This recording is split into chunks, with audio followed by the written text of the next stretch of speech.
there's some very important people with lots of followings here. I know y'all. Go ahead and make sure you tag it. I know Disney will appreciate it. We have some special guests who have worked really hard on What If Season 2. Who are about to join me up here. Oh, I guess I should introduce myself, huh? My name is Bryan Andrews. I'm with comicbook.com. I host a Marvel podcast called Phase Zero. I'm incredibly grateful for the opportunity to be up here to talk about this show with everybody tonight. And I think it's going to be a good time. So let me call our guests up. Bryan Andrews, director and executive producer.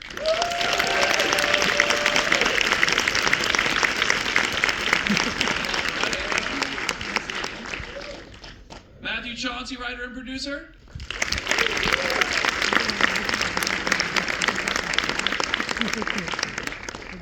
And A.C. Bradley, writer and executive producer.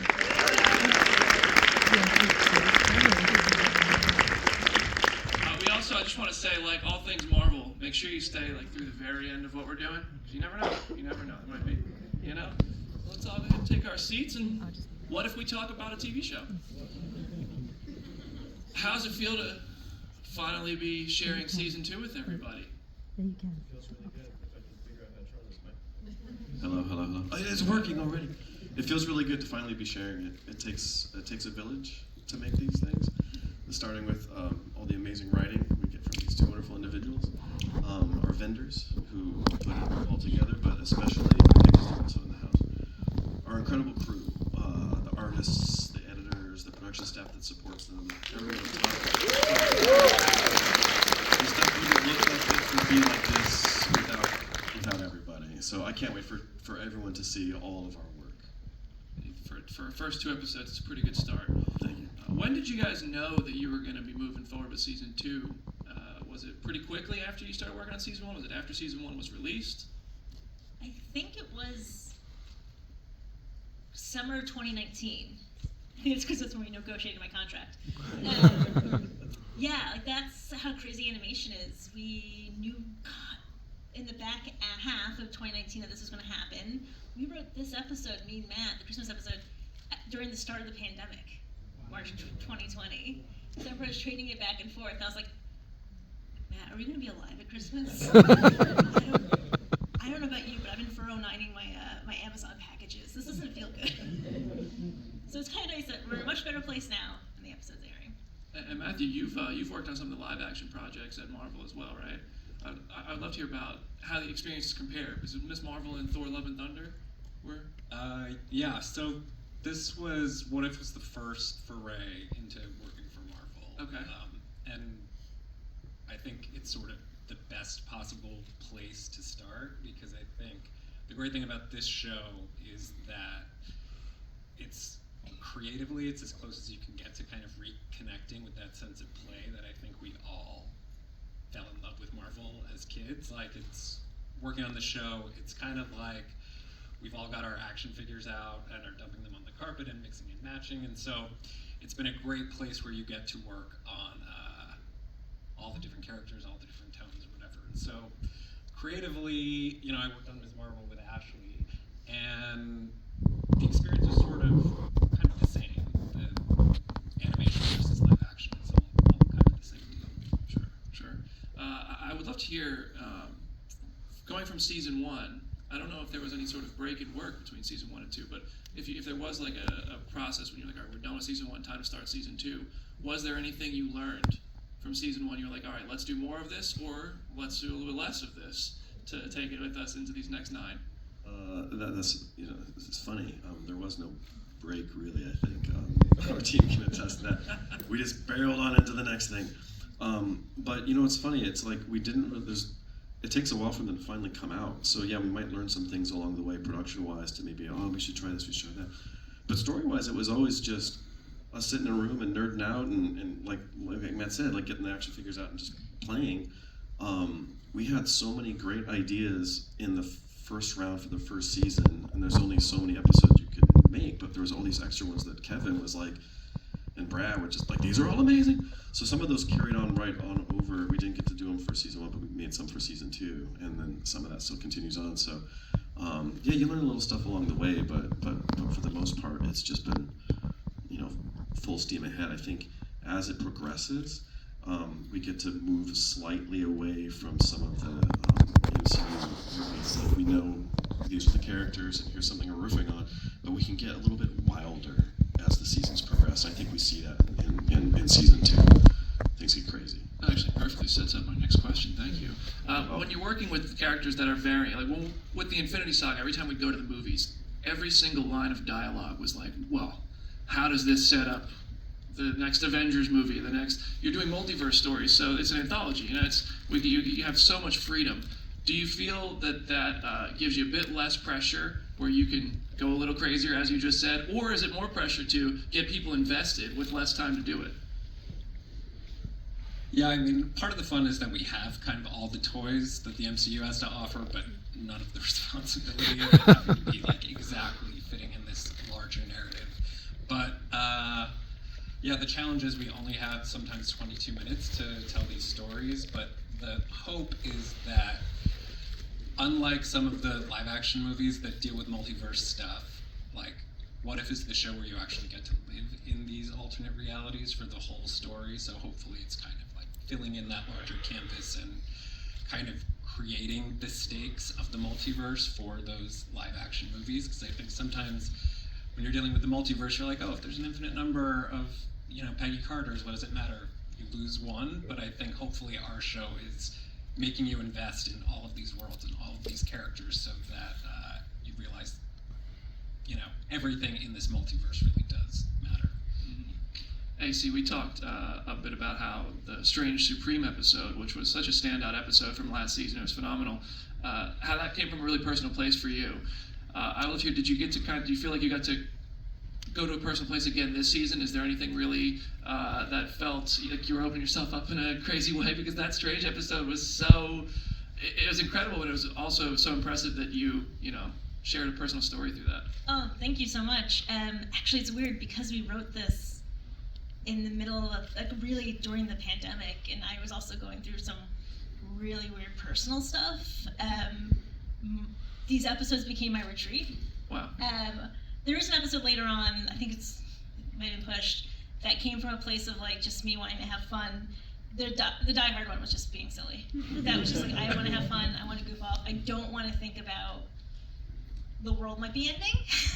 I don't want to think about, at the time I had a lot of doctor's visits going on, so it became a retreat. It became what I think for a lot of people, Marvel, both the comics and the MCU is. It's our escape, it's our happy place. It's a place where at the end of the day, it might get dark, but the heroes are going to win. They're going to triumph. We're going to see a brand new day at the end of it.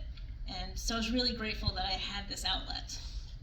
So looking ahead at the episodes, there's 7 episodes we still haven't seen in season 2. Can you talk about, without giving anything away, is there any characters or twists or anything we can expect that you're really excited to share with everybody?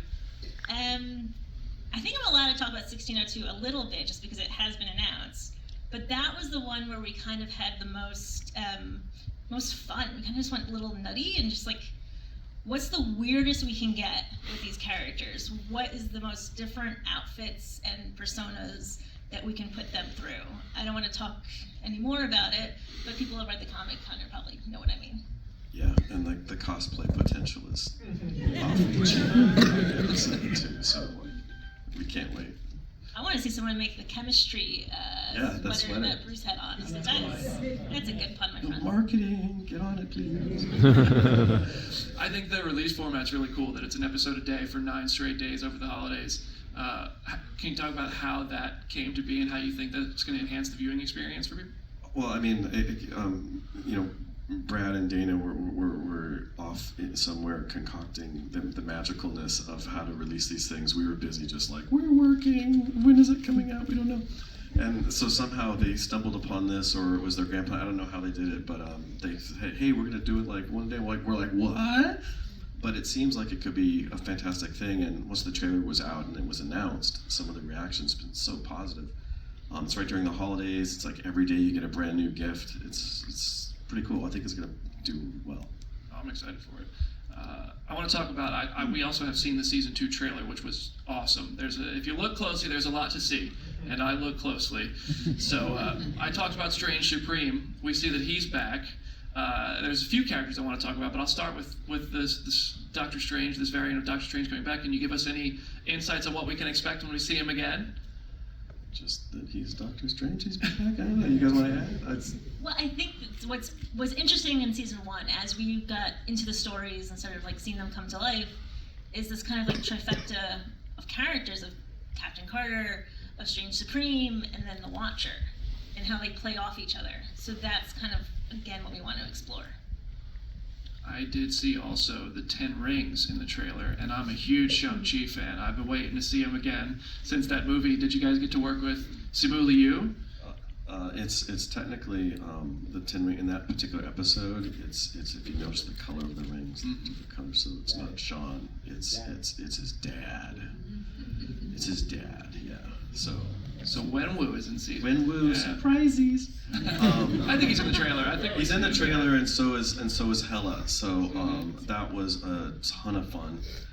Matt can attest to that. He went to Super Town on that thing, and we had Cate Blanchett come back and reprise her role, and she ate it up, and she was so amazing and so much fun, and she was 1,000% into it. It was so great. So I can't wait for people to see that one.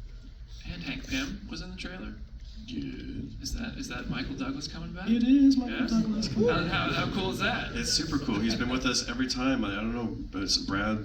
I don't know how he can make it happen. It's like he did those Ant-Man movies, and he's just like, "Hey, Michael Douglas, you want to come play?" He's just like, "Sure, kid, sure." That's not really how it happens. I'm paraphrasing, but it's cool. You can imagine it that way. It's all good. If I closed my eyes, it was like he was talking. Yes, but he is like such a pro though. He just comes in, he's just like, "Yep, what are we doing?" And like, here it is, and he just gives it. And he's such a magician. It's amazing. It's like 3 takes, boom, boom, boom. Each one is like uniquely different, but all on point for what you need character-wise, emotion, story, and you're like, each one is great. So thank you. You can move on. It's great. He's a joy to work with. That's awesome. I know it's a bit of a tap dance to talk about these characters and what they're going to be doing. I have one more question about the characters, the variants, some of the returning characters, and a new character that has been announced. I would love to give you guys an opportunity to talk about that in any way you want to. But I just love to hear, returning characters from season 1. We've just talked about some new ones. We talked about Doctor Strange returning. Is there anything you can say about faces from season 1 of What If that are carrying into this, even though it is a bit of an anthology series? There is still a through line. You mentioned Captain Carter. Captain Carter. Seeing Captain Carter in the trailer, and Yeah. kind of like you said, I think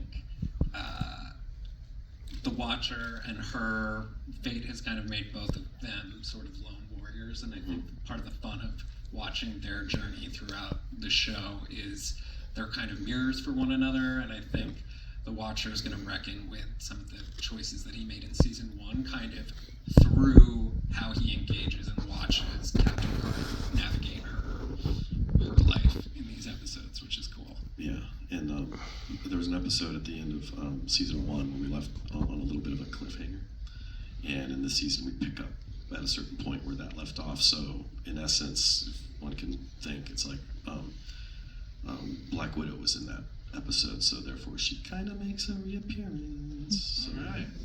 Can you talk about the new character you guys created? Oh, Yeah. now I know what you're getting. Lori, she's amazing. A special shout out to Ryan Little, who wrote that episode, and also to the entire Mohawk community, who really kind of backed us up. I remember our first Zooms about that, again, pandemic. It was like April 2020, and it was really funny. We got Disney Diversity on the phone, and we told them the episode, and they went, "We're going to call it Smithsonian." And I was like, "Is it like the Bat Phone?" Yeah, we're going to get the Smithsonian. They have the Rolodex. They have the Museum of the Native American. They have the Rolodex. Let's get them involved. And so from day 1, we were talking to people. We brought them in for everything from design, story, costuming, music.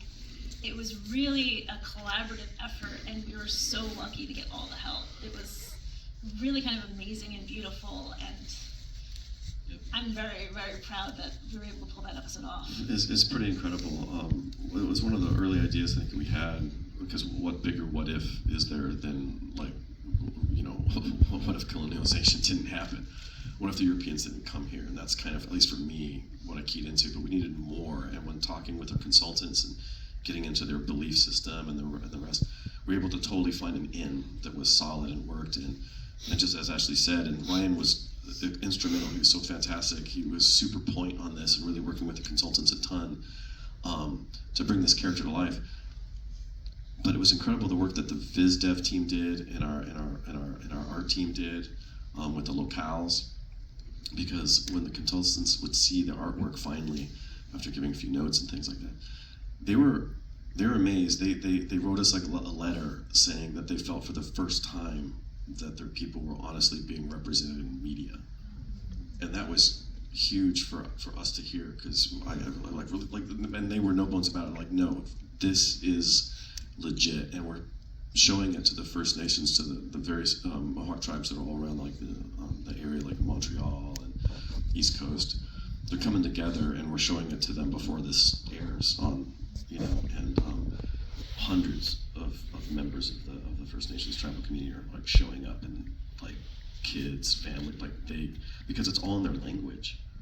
We just had the whole episode subtitled, and they're like, that hasn't been done for us before, and so they are beyond the moon for it. So we're really proud of that. When you're approaching something like that, do you kind of think like, oh man, they might shut us down on trying to do a whole subtitle episode, or is it just you go and you pitch the idea and right out of the gate? From the very beginning, I was like, it's gonna be in their language, and I'm not budging.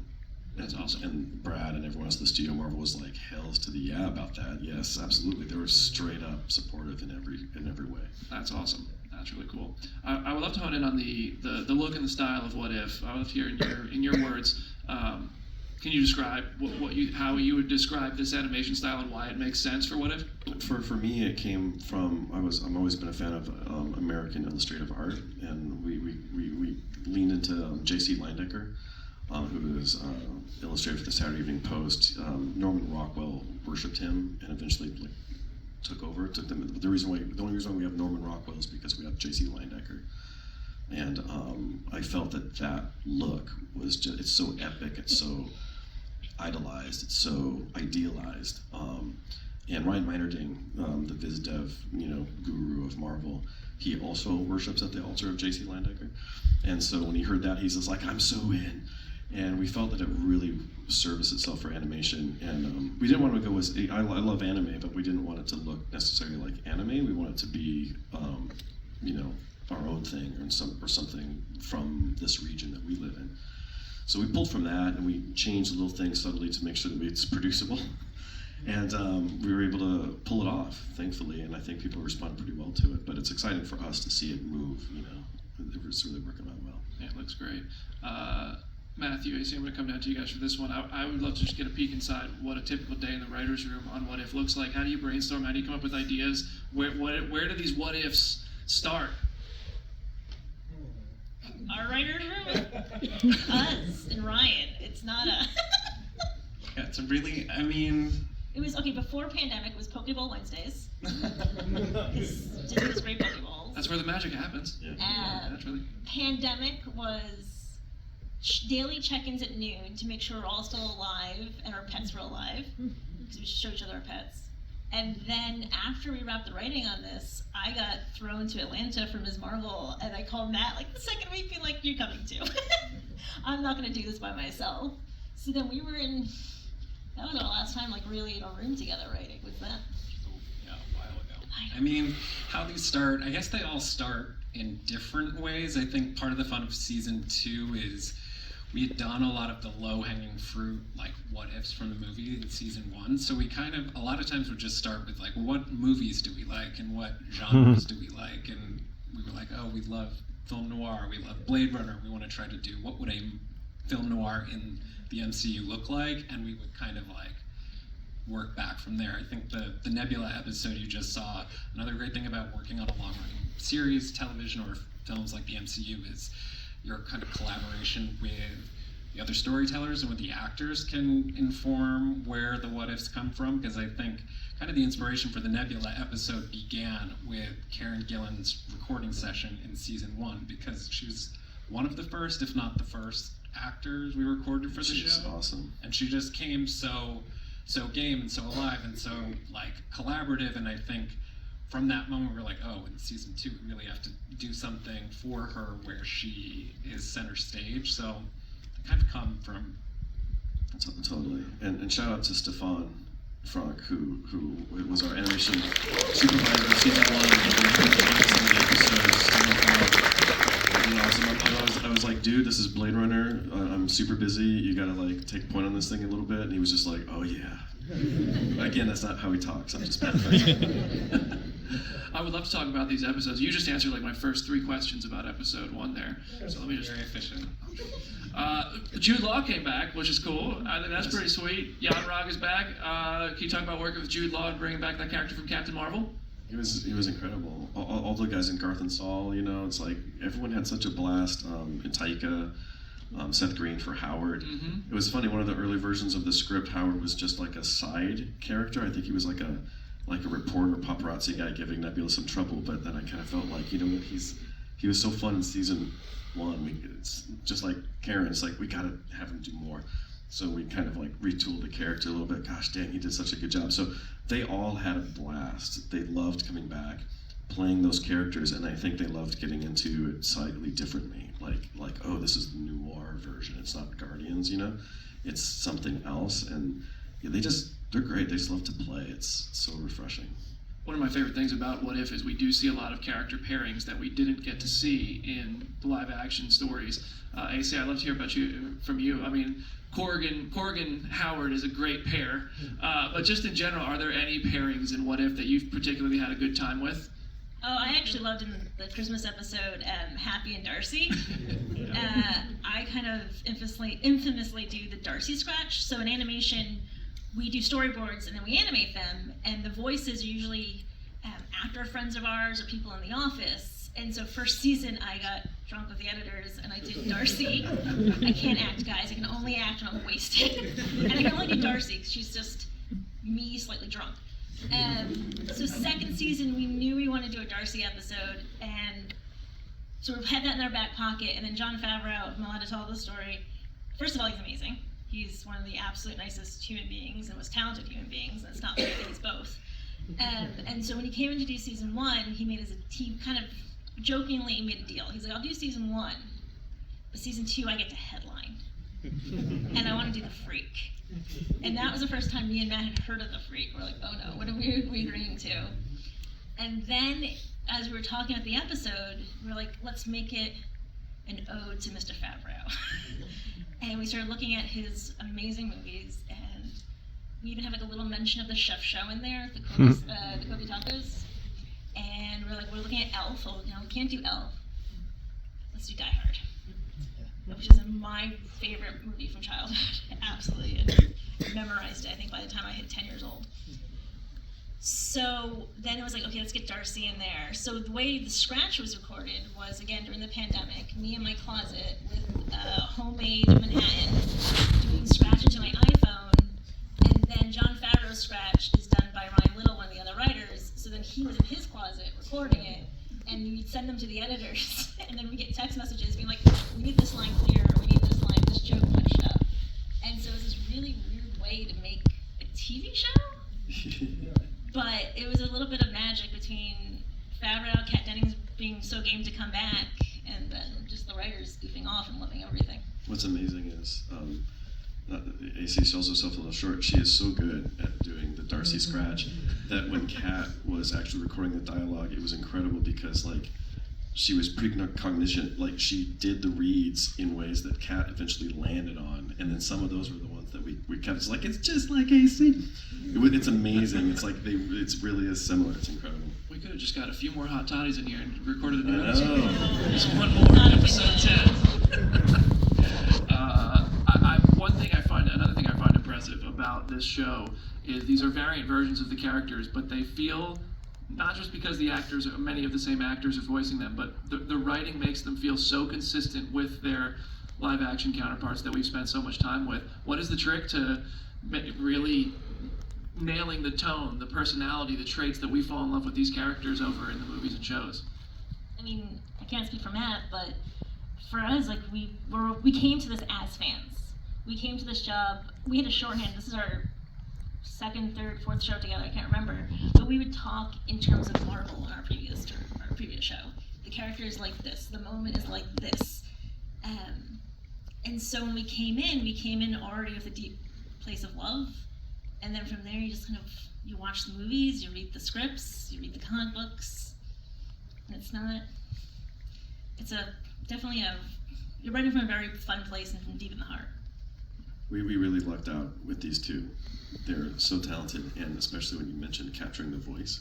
So many of the voice actors have mentioned that when they see this stuff and they read this stuff, they're like, it's my character. Like, specifically, call out to Jeff Goldblum for the missing episode. We've got the Sakar episode, and Jeff Goldblum came in and he did it for real. And he was going through the script, and he was just like, "This is great. This is me. I love it. This is great." It's like, oh my god, it's so lovely. So kudos. It's like we so lucked out because they nail it. You should be doing more Scratch. I should. What happened to the missing episode? The Lots of fun on the pandemic. couch. The pandemic happened. It kind of was one of the casualties of the pandemic, and with Avengers and stuff, it was a little difficult for them to really get cooking on it, and so it was better. Like, oh, we gotta like save it because we want it to be right.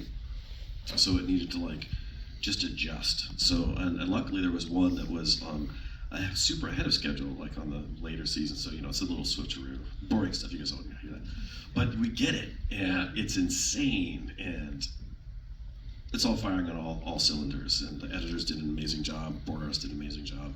Our team, animation, and everything. It's going to be a lot of fun. And Jeff Goldblum. I mean, come on. Did moving that episode from season 1 to season 2 result in any changes to the episode, or is it pretty much the same thing we would have got? No, it's the same thing that we would have Very cool. got. Yeah, absolutely. Yeah. All right, let's talk about this second episode we saw. We kind of touched on it a little bit, but Sam Rockwell came back, and somehow nobody knew that was going to happen. That's one of the best kept secrets in a world where it's really hard to keep secrets with Marvel. It's very impressive. I'd love to hear about getting Justin Hammer back dancing, trotting through Avengers Tower like we all wanted to see. When it came to Die Hard, right? And it's like, okay, well, who is our Alan Rickman? Who is our villain? And in the writers' room, we're just goofing around, thinking up ideas, and I don't know who came up, but Justin Hammer. It's like, of course, it has to be Justin Hammer. It's amazing. So, and then he said yes. We just put out the word, and some actors can't come in for whatever reason. They've got other stuff going on. They're busy. The schedules are insane. It's like herding cats sometimes. But Sam Rockwell said yes, and he had a lot of fun on it, and it was great. He did a great job. Is Sam Rockwell a Die Hard fan? You know what? He never said, but I assume he must be. It's a Christmas movie. Christmas movie. He loved it. He had so much fun. He was riffing constantly. It was great. I love it. All right, we're going to open it up to questions. I believe there's people who have some microphones to... I can't really see. There we go. All right, if you throw your hand up, we will get a microphone to you. They're sneaking up from behind you. And first person to get one, just fire away. Right here, yeah. Great episodes, especially love the Christmas one. What other holidays would you like to tackle in future seasons? Can we do a Christmas episode every year? That would be amazing. A Halloween episode would be awesome. Yeah, I think that'd be great. But a Christmas one every year would be fantastic. All right, we're going to go up there. Astros. Thank you for putting Howard the Duck back in the show again for season 2. You're welcome. Howard the Duck is great. He steals every scene he's in. He should get his own series. That's it. Thoughts? I actually have said this to Seth Green. Who knows what will happen? Howard the Duck confirmed. Juju. Hey, so seeing the season 2 trailer, I see everything in that trailer as well. I watched it a lot. And one of my most anticipated episodes is the original Avengers, but it's the people who have either held the mantle or they were the mentors of the heroes that we know, like T'Chaka instead of T'Challa, or Vel instead of Brie Larson. Can you tell us a little bit about like making that episode and playing around with those combinations? Because we've never seen them interact. They've only been in their own movies. Now they're together. What was that like? Yeah, I think kind of fan casting different Avengers lineups is something we all do as fans, and we ended up doing in the writers' room. And so I think early on in season 1, one of our ideas was what would an Avengers movie look like if it took place in a different era, if there was an Avengers level crisis in the 1980s. And so the idea of setting an episode in the 80s was something that really excited us. And I think one of the fun parts about it is thinking through the history of the MCU, which is so rich, and realizing, there actually are so many great characters established in the movies who were active during that period.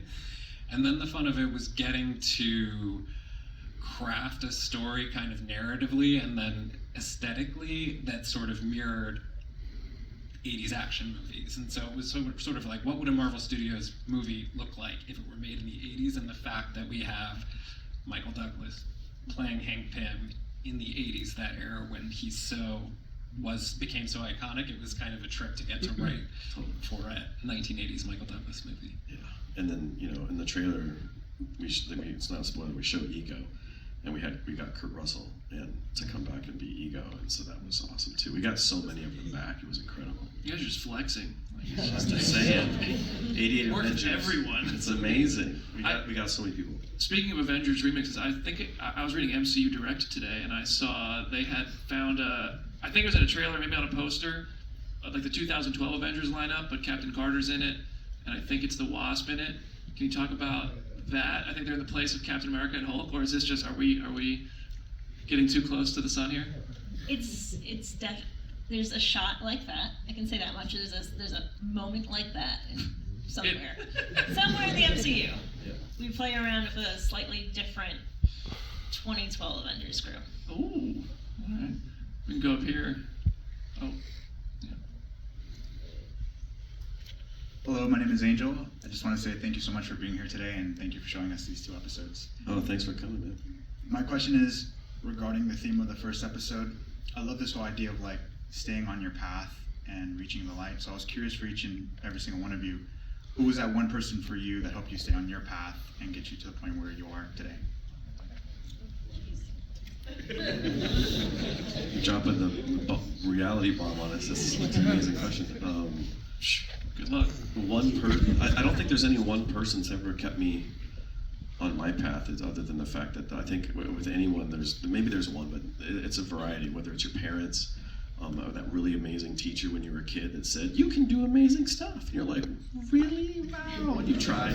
Maybe as a teacher? Yeah, my 2nd grade teacher, I remember she was just, and my 4th grade teacher, they were amazing. They were like, dude, you're talented. You can keep going with this stuff. I was like, that's amazing. And then teachers in college, I think teachers are fantastic. And then parents that support you all the time, that's great. And then friends and colleagues that back you up. So I think there's always going to be someone along the way that just keep you in certain guardrails. At least for me, it's been a lot of different special people. You're in the middle. You're next, man. I Ready mean, that it's seat cheesy now. because she's sitting right here, but Oh.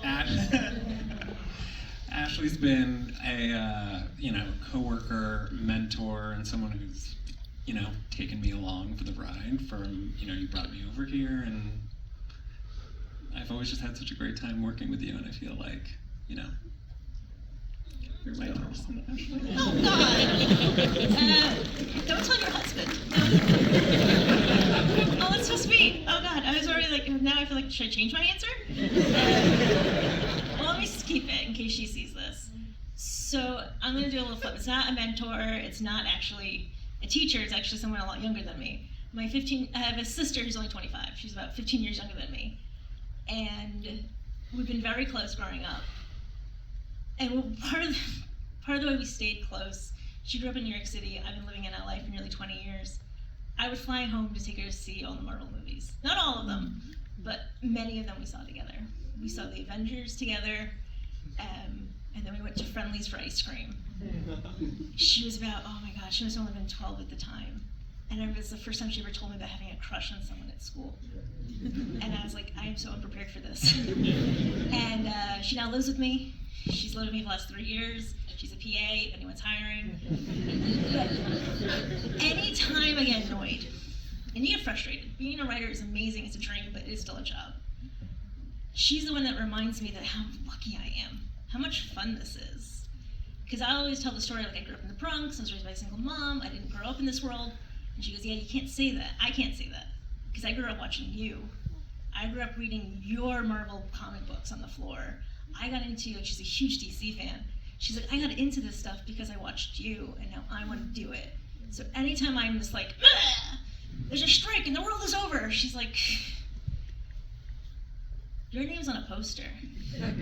Your office is filled with toys. You don't get to complain.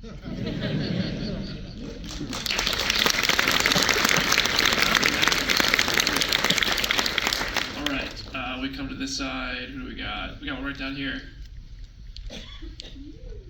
Good luck following that one. How did you guys come up with Happy's whole color? Oh.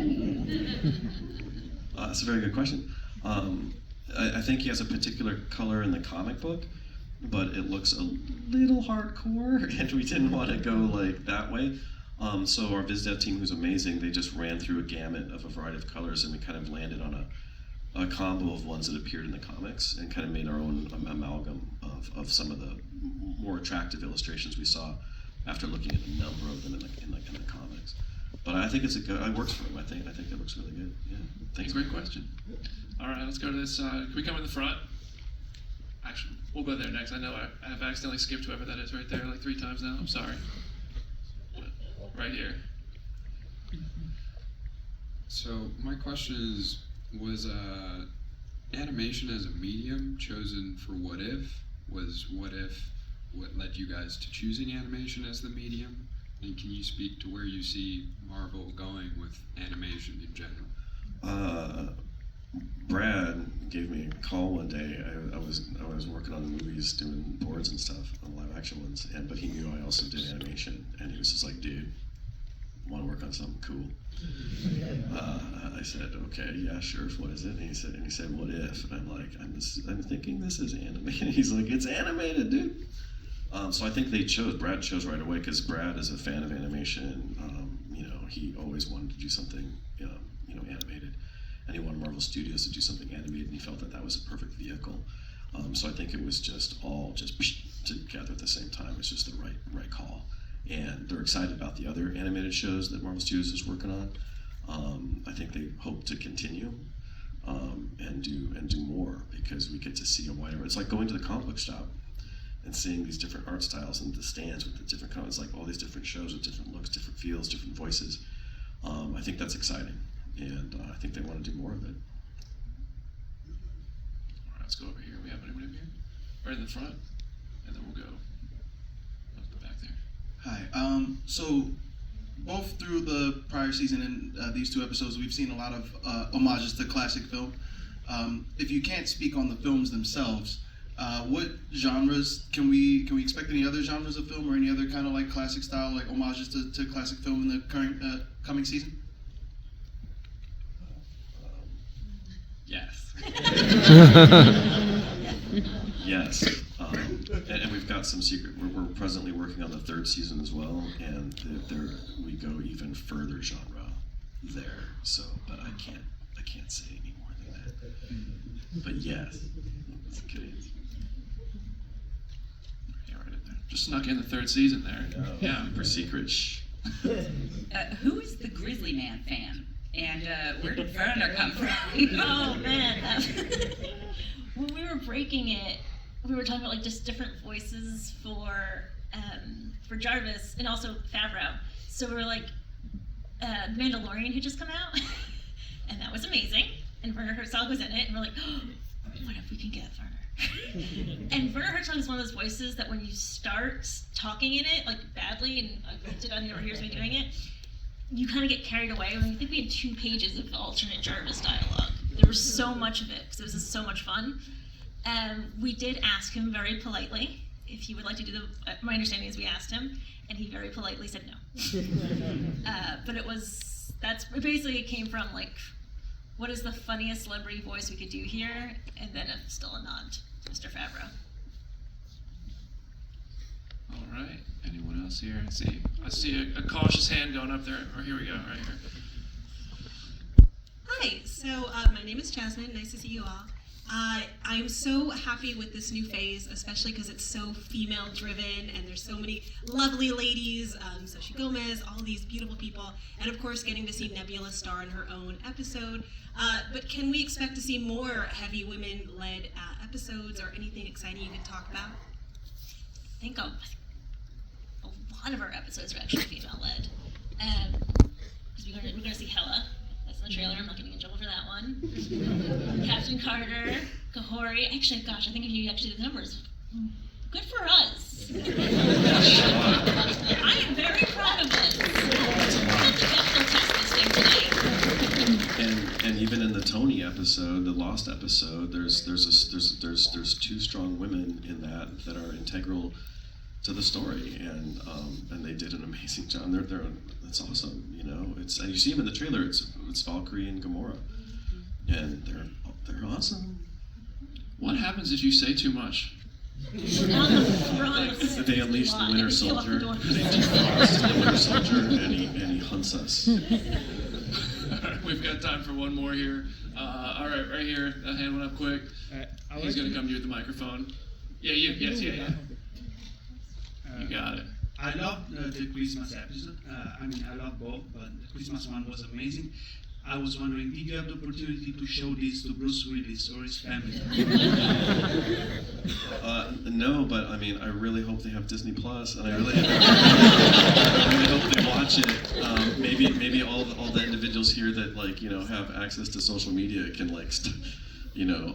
mention it to the family and be like, hey guys, you might want to watch this. That would be amazing, because we all love Die Hard and Bruce Willis and all those films back in the day and stuff. They're really inspirational to us. It's a little way, part of the fun about being in the position we are is we can give back a little bit to the things that helped inspire us and motivate us a little bit. And that episode truly is, it's a love letter to so many different inspirations, especially Die Hard. What if John McClane got Hulk blood? I know. Fantastic. All right, y'all, thank you so much for hanging with us tonight.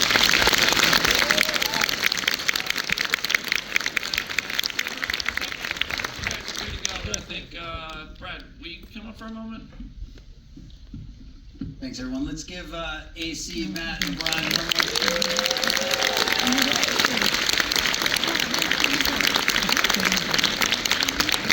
The studio is being in a room with them, brainstorming crazy ideas.